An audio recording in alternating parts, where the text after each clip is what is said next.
You know how sometimes you watch a footballer and think, this guy isn't even trying to be serious. He's just out here having fun. That's Yannick Bolasie in a nutshell.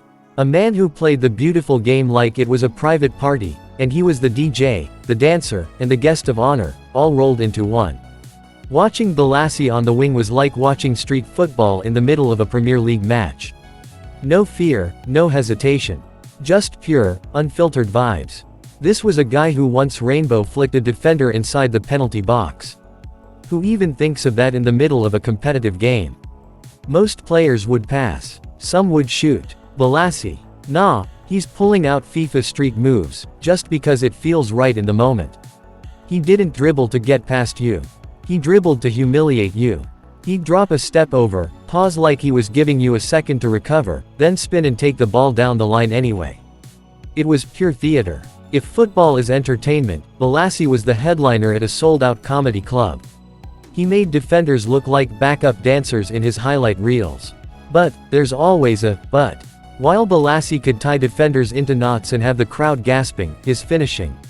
Oh boy. Let's just say, it often felt like he spent all his energy cooking up something spicy with the dribble, only to serve it with a side of disappointment at the end.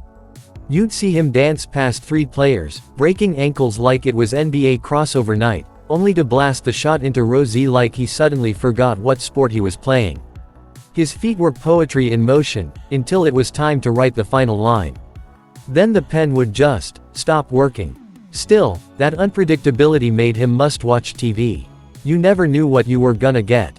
A roulette turn in midfield, a fake pass so slick even his teammates got confused, a run that left 2 defenders sliding into each other like cartoon characters, and then a shot that would knock someone's popcorn out of their hands in the 3rd tier. But the thing about Bolasie is, he never cared about looking polished or being the stat sheet hero. He played for the joy. For the dance. For the ooze from the crowd when he pulled off something mad. And honestly, there's something refreshing about that. In an era where everything is so tactical, so data-driven, Bolasie was the guy who reminded you football could still be fun. Still spontaneous. Still wild. He came up the hard way too. This wasn't a wonderkid who got handed everything. He bounced around the lower leagues, Plymouth, Barnet, Bristol City. No golden boy hype. Just grit, and a bag full of skills waiting to be unleashed.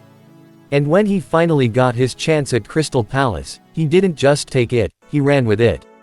Literally. At full speed. Probably while doing a stepover. The Premier League hadn't seen many wingers like him. Raw, fearless, unpredictable.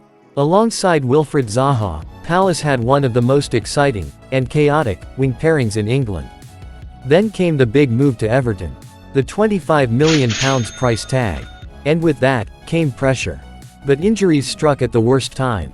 ACL damage, setbacks, long layoffs, and in truth, we never quite saw that same electric Bolasie again after that.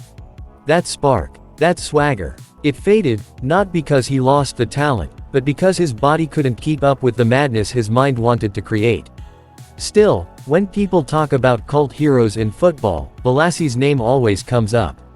Because we didn't watch him for goals. Or assists. We watched for the soul of the game, the part that makes kids fall in love with football in the first place.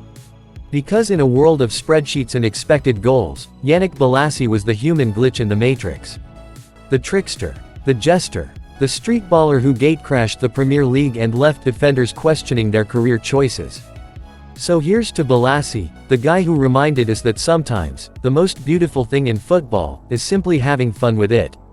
If you enjoyed this story and want more like it, more raw, real football tales that go beyond the numbers, make sure to hit that subscribe button.